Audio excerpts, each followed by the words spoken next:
Hello, everyone, and welcome to another edition of Triple Take, brought to you by UPMC. I'm Mike Prisuta from Steelers.com and the Steelers Audio Network, joined on the far left by Matt Williamson from Steelers Nation Radio and Steelers.com. The guy in the middle, I'm sure everyone recognizes, the great Rob King, play-by-play voice of the Steelers, interviewer extraordinaire. Rob, welcome. Thank you. Glad to be here. Rob is here because Dale Lawley, who's usually a part of these programs with Matt and myself, is a little banged up. We've got Dale on the reserve injured list. Now, Matt, correct me if I'm wrong. We have 2 weeks to get him to talk and write, and then if we like it, we reactivate him. If not, I think he's coming back real soon. If not, we lose him. But we got a lot of faith in Dale. We are here to provide for you Mock Draft 2.0.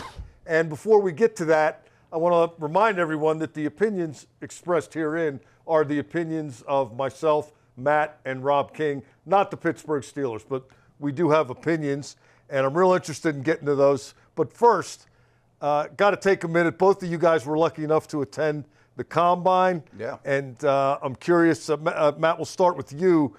Just your observations. Did it play out the way you thought it would? Were there any major surprises or anything really gets your attention? It's funny because I always make the joke when I'm at the Combine, I don't get to watch the Combine, so I catch up with it when I get home. A lot less participation lately. A lot of these guys aren't running shuttles and three cones and things like that. Only 3 quarterbacks ran 40s. So a lot of these guys are holding it for their pro day. And I don't know, maybe that's the reflection of the playoff system now. Some of these guys are going later into the season. A lot of guys weren't in the Senior Bowl. Just seemed like there was less buzz in the Combine than usual, but that's still a very buzzy spot. Rob, you spent a fair amount of your time in Indianapolis talking to some pretty important people here with the Steelers. Yeah, it was fun to talk to Omar Khan and Sheldon White and Dan Colbert, get their insights on what the team is trying to do in the offseason. And also, this is the first time I've been to a Combine.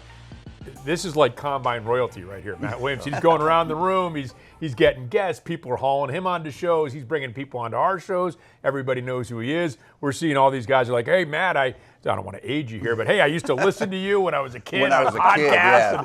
We're getting to that age, as a kid, yeah. But when we get my granddad loved you, right? And then we're getting up there. But no, it was great being with Matt and the rest of the crew, and we had a good time. Max Starks and Wes and Dale, and learning a lot, and just kind of getting the buzz. It was an exciting time. Now, did Omar, Sheldon, or Danny reveal to you who the Steelers intend to draft? Absolutely not. Yeah, no, they did not. Yeah, they did not. You wouldn't tell us if they had, would you? No, I wish they had told me, but no, they didn't tell me. The format is the same as we've been running for a while here on Steelers.com. We take the first round in segments of 10. I know there are 32 picks, and it doesn't quite work out that way, but it's basically divvied up into thirds. So we will give you one by one what we think for a further review, second look, the first round might wind up looking like. And Matt, let's start with you. Many changes on this initial or second, top 10? Not to take the low-hanging fruit, but I'm feeling stronger and stronger that the first player selected is going to be Cam Ward. Now, I don't know if it's going to be the Titans that select him. We're not allowed to do trades.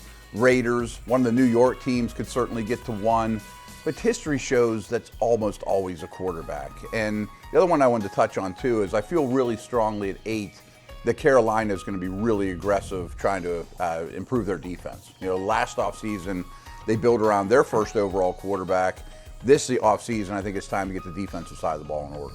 You have any changes from last time? Here and there, not a ton in the top 10.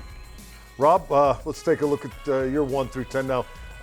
This is your first crack at it. What do you feel strongly about here, and what do you think is the most significant part of it? Well, and I'll also say, I'll save you the question. Nothing's changed since my first mock, since this actually is my first mock. So we have the same thought, I think, Matt. I think Cam Ward's going to go 1. I don't know if Tennessee's going to be there. This is a draft that it seems to be a lot of teams wanting to perhaps move back, maybe more of a depth and an elite top of the scale type of talent. But I don't know whether it's going to be Tennessee taking Cam Ward, but I would suspect he'd go. We all know about Abdul Carter, Travis Hunter. I mean, a lot of these same guys. We had Will Johnson going to the same place. I just saw a mock draft that had Will Johnson going to the Steelers, which would be interesting.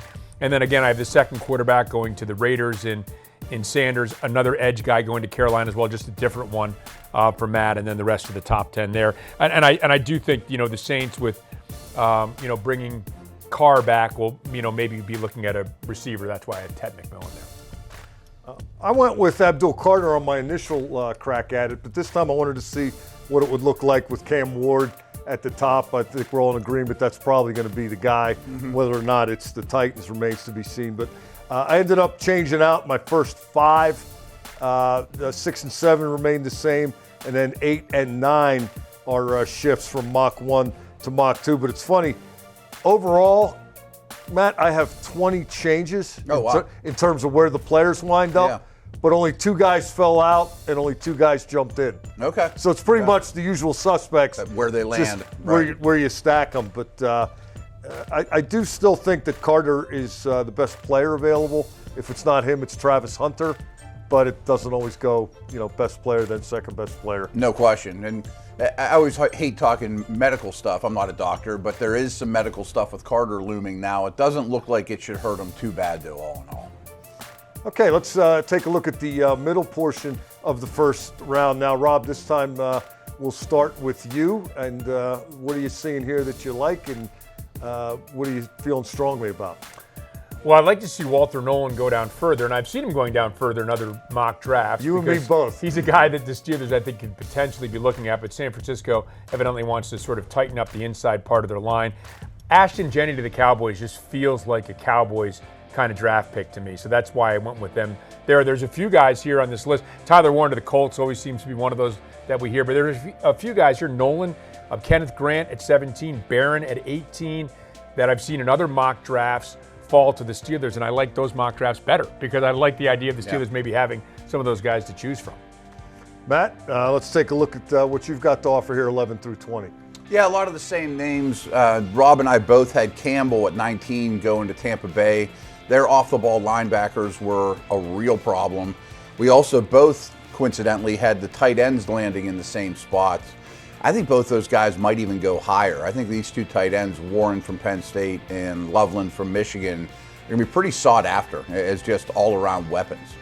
I've got my 11 through 20 it's pretty much half and half regarding what it looked like last time to what it looks like this time. I have Tampa Bay. I had Campbell on my initial draft, and there you see him again. Off-the-ball linebackers, they might be, as running backs become more in vogue, these guys might start to become more significant as well. Especially one that can bring some pass rush, which he can. Okay, let's flip it over now and go to Matt Williamson's 21 through 32. Of course, 21 of interest on these particular social media platforms. Why Kenneth Grant? Well, I didn't massage this so he fell there, but I love the fit. I mean, stuck him right in the middle of the defense. He didn't work out in Indy. If he did, maybe that would be a pie-in-the-sky situation because he's expected to really, really explode, athletically. Another guy I just wanted to mention what they did in Indy, though, is Matthew Golden, who I have going to the Texans at 25. He was the fastest player there. Maybe he could push for wide receiver 1, wide receiver 2. He could be in the mix with the Steelers at 21 as well. And then at 32, Gray Zabel, he had a great combine. He's had a great Senior Bowl. He had tremendous left tackle tape at a small school, but I'm not sure he's even going to last to 32 when it's all said and done. By the way, I like Grant, Ravel, and Golden being there for the Steelers. Right. Ravel's an interesting player, too. Ravel, yeah, he's the corner, right? And that could, all this is obviously going to, what are the Steelers going to do in free agency, and are they going to obviate some of these needs that they have on the roster? But, I like the guys you have left better than the guys I have left. Just happened to fall that way, but yeah.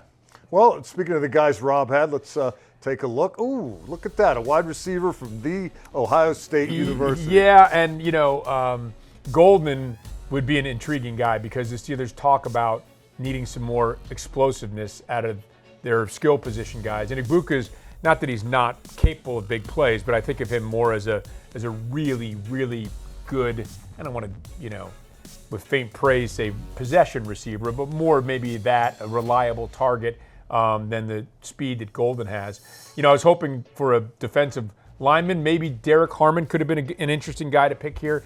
if you're the Steelers, I was hoping for a big D lineman, a corner, because I think the Steelers are going to want to try to upgrade that defensive line. But where I was picking, I just didn't feel comfortable with that. So I went with Ibuka, who I think is a good, safe pick for being a really good NFL player. Yeah, I find it interesting you've got Golden going 2 picks later. Most of the analysis type pieces I've come across, those guys are neck and neck at the wide receiver position. Well, and I like Burden too, because Burden's another guy could be a playmaker, but can he play mostly in the slot? I'm just talking about catch. Exactly when the Steelers talk about looking for explosiveness out of those skill positions, Burden strikes me as a guy who could be explosive out of the skill position spot. No question. And there's certainly a chance one of these receivers, and they're all attractive, you 3 going right in a row, could be sitting there at 21. Turning to my 21 through 32, this is very similar to how my first mock played out. I get to 21 and I have Ibuka and Nolan both available. And I love Emeka Ibuka, but I just think there's a more pressing need at defensive tackle relative to, I see wide receiver deeper, some other people don't. I think the really impact star caliber kind of guys, there's more of them at receiver than there are at defensive tackle. There are starters at defensive tackle, some very good players, but I think Nolan is in that, cut above select class, and I don't want to miss one of those guys. I'd love to have him in the same position room with Cam Hayward too. That would be ideal. But Ibuka, I think he's not as fast as Golden. Not too many people are, but he's tough. He blocks, and he might not have the deep ball speed, but he can catch a short one and turn it into a long one. I think he checks a lot of boxes. Yeah, I would like him. I wouldn't be dissatisfied with getting him. I just think that it'll be interesting to see what they do in free agency and how many. If you already have Roman Wilson coming back, you have Calvin Austin, you have Pickens, they don't play a lot of 4 and 5 wide receiver sets, the Steelers. So if you go out and get one in free agency, will that, push that need further down the draft board or not? Free agency is going to have a lot to do with who I think the Steelers select and what they do. Oh, sure. Absolutely. A lot of this is subject to change with team needs. 23, Matt, I've got Jahdae Barron from Texas. Really good football player. I'd be okay with I actually had him higher. Yeah. I had him all the way up at number 8 on my first mock, and for some reason he ended up a little bit lower, but that's a guy I really like. Absolutely. He's a slot do-it-all player, not the biggest, but he ran well. He'd be a welcome addition on any defense. And then the guy you had after him, the safety from South Carolina, you talk about freaky stuff at the combine. He is huge, big, fast, versatile, smart. Maybe he even goes much higher too. So a really interesting guy too that people need to know. Well, that's going to do it for this edition of Triple Take, but I want to remind everyone, A, a lot more of these are coming, and B, this is what we think, not what the Steelers think. So take it for what it's worth.